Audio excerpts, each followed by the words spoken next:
ಶ್ರೀ ಗುರುಭ್ಯೋ ನಮಃ. ಇವತ್ತು ಶಿವಪಂಚಾಕ್ಷರ ಸ್ತೋತ್ರವನ್ನು ಕಲಿಯೋಣ. ಶಿವಪಂಚಾಕ್ಷರ ಅನ್ನುವಂತಹ ಸ್ತೋತ್ರ ಏನಿದೆಯೋ, ನ ಮ ಶಿವಾಯ, ನಮಃ ಶಿವಾಯ ಅನ್ನುವಂತಹದ್ದು ಶಿವ ಪಂಚಾಕ್ಷರಿ ಮಂತ್ರ ಅಂತ ಎಲ್ಲರಿಗೂ ಗೊತ್ತು.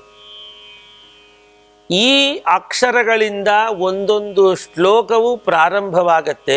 ಅದನ್ನು ನೆನಪಲ್ಲಿ ಇಟ್ಕೊಳ್ಬೇಕು.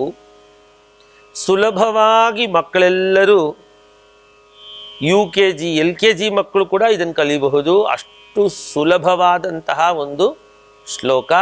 ಅದನ್ನು ಕಲ್ತ್ಕೊಳ್ಳೋಣ. ನಾಗೇಂದ್ರಹಾರಾಯ ತ್ರಿಲೋಚನಾಯ, ನಾಗೇಂದ್ರಹಾರಾಯ ತ್ರಿಲೋಚನಾಯ, ನಾಗೇಂದ್ರಹಾರಾಯ ತ್ರಿಲೋಚನಾಯ, ನಾಗೇಂದ್ರಹಾರಾಯ ತ್ರಿಲೋಚನಾಯ, ಭಸ್ಮಾಂಗರಾಗಾಯ ಮಹೇಶ್ವರಾಯ, ಭಸ್ಮಾಂಗರಾಗಾಯ ಮಹೇಶ್ವರಾಯ, ನಿತ್ಯಾಯ ಶುದ್ಧಾಯ ದಿಗಂಬರಾಯ, ನಿತ್ಯಾಯ ಶುದ್ಧಾಯ ದಿಗಂಬರಾಯ, ತಸ್ಮೈ ನಕಾರಾಯ ನಮಃ ಶಿವಾಯ, ತಸ್ಮೈ ನಕಾರಾಯ ನಮಃ ಶಿವಾಯ, ನಾಗೇಂದ್ರಹಾರಾಯ ತ್ರಿಲೋಚನಾಯ, ನಾಗೇಂದ್ರಹಾರಾಯ ತ್ರಿಲೋಚನಾಯ, ಭಸ್ಮಾಂಗರಾಗಾಯ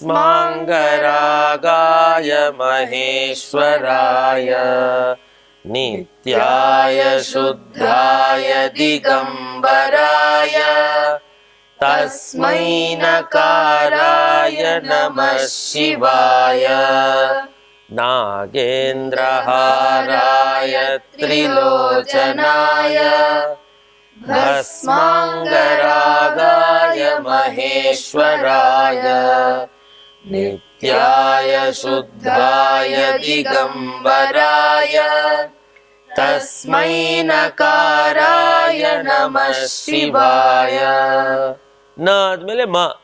ಮಂದಾಕಿನಿ ಸಲಿಲ ಚಂದನ ಚರ್ಚಿತಾಯ, ಮಂದಾಕಿನಿ ಸಲಿಲ ಚಂದನ ಚರ್ಚಿತಾಯ, ನಂದೀಶ್ವರ ಪ್ರಮಥನಾಥ ಮಹೇಶ್ವರಾಯ, ನಂದೀಶ್ವರ ಪ್ರಮಥನಾಥ ಮಹೇಶ್ವರಾಯ, ಮಂದಾರ ಪುಷ್ಪ ಬಹುಪುಷ್ಪ ಸುಪೂಜಿತಾಯ, ಮಂದಾರ ಪುಷ್ಪ ಬಹುಪುಷ್ಪ ಸುಪೂಜಿತಾಯ, ತಸ್ಮೈ ಮಕಾರಾಯ ನಮಃ ಶಿವಾಯ, ತಸ್ಮೈ ಮಕಾರಾಯ ನಮಃ ಶಿವಾಯ, ಮಂದಾಕಿನಿ ಸಲಿಲ ಚಂದನ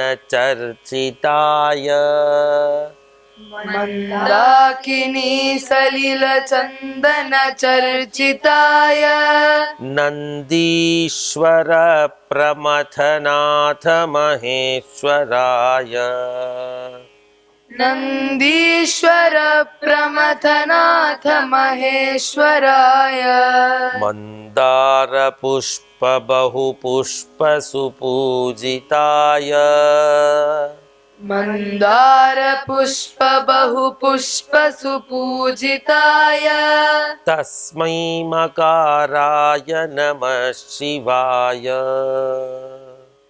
ತಸ್ಮೈ ಮಕಾರಾಯ ನಮಃ ಶಿವಾಯ, ಮಂದಾಕಿನಿ ಸಲಿಲ ಚಂದನ ಚರ್ಚಿತಾಯ, ನಂದೀಶ್ವರ ಪ್ರಮಥನಾಥ ಮಹೇಶ್ವರಾಯ, ಮಂದಾರ ಪುಷ್ಪ ಬಹು ಪುಷ್ಪ ಸುಪೂಜಿತಾಯ ತಸ್ಮೈ ಮಕಾರಾಯ ನಮಃ ಶಿವಾಯ.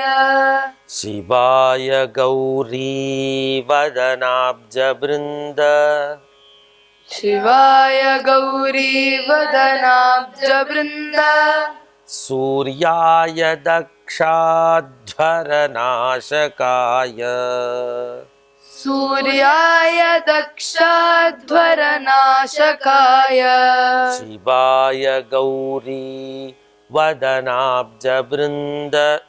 ಅಲ್ಲಿ ನಿಲ್ಲಿಸಬಾರ್ದು, ಮುಂದಿನ ಸಾಲ್ ಜೊತೆಗೆ ಶಿವಾಯ ಗೌರಿ ವದನಾಬ್ಜ ಬೃಂದ ಸೂರ್ಯಾಯ ಸೇರಿಸಿದಾಗ ಶಿವಾಯ ಗೌರಿ ವದನಾಬ್ಜ ಬೃಂದ ಸೂರ್ಯಾಯ ದಕ್ಷಾಧ್ವರ ನಾಶಕಾಯ.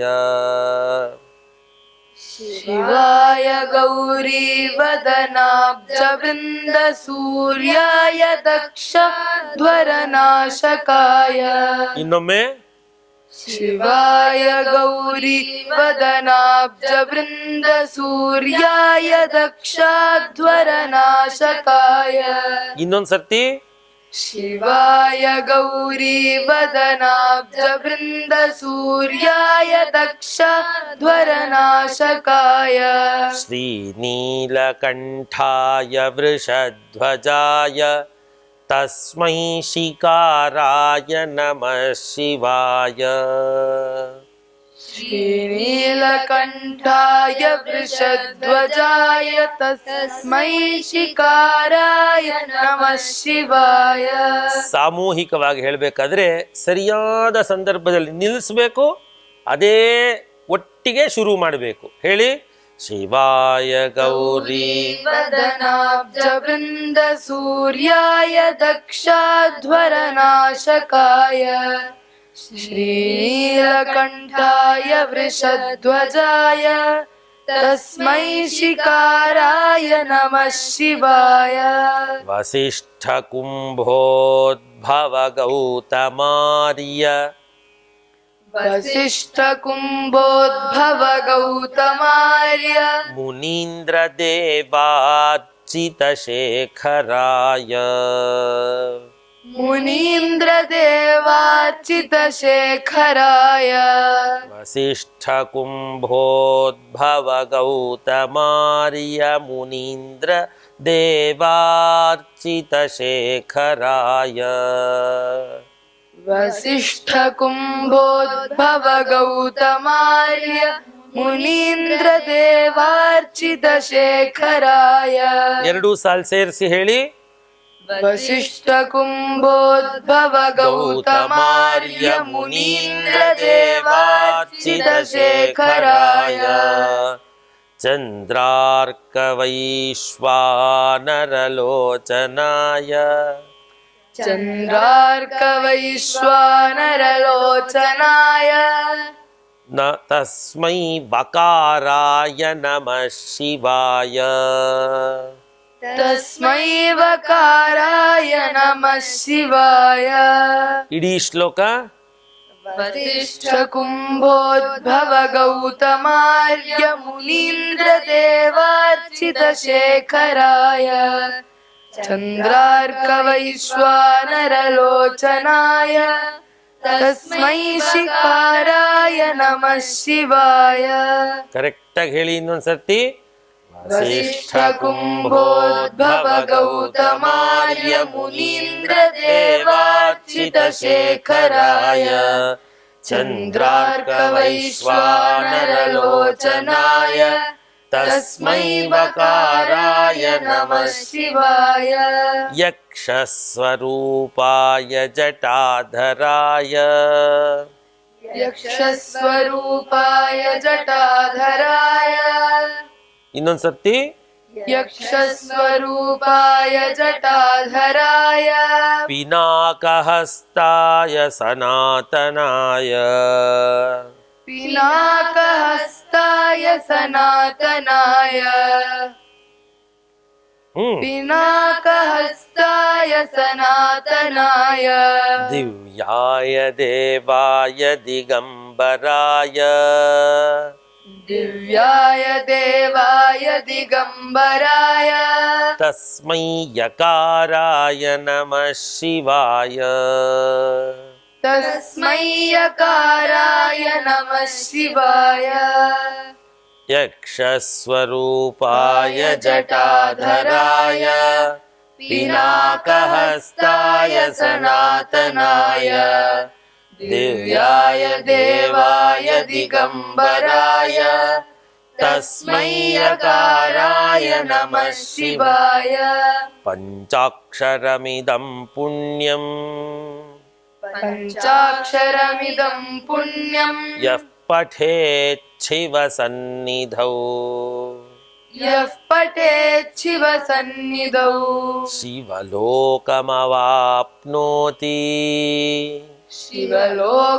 शिवलोकमवाप्नोति शिवेन सह मोदते शिवेन सह मोदते ಹೇಳಿ पञ्चाक्षरमिदं पुण्यं यः पठेत् शिवसन्निधौ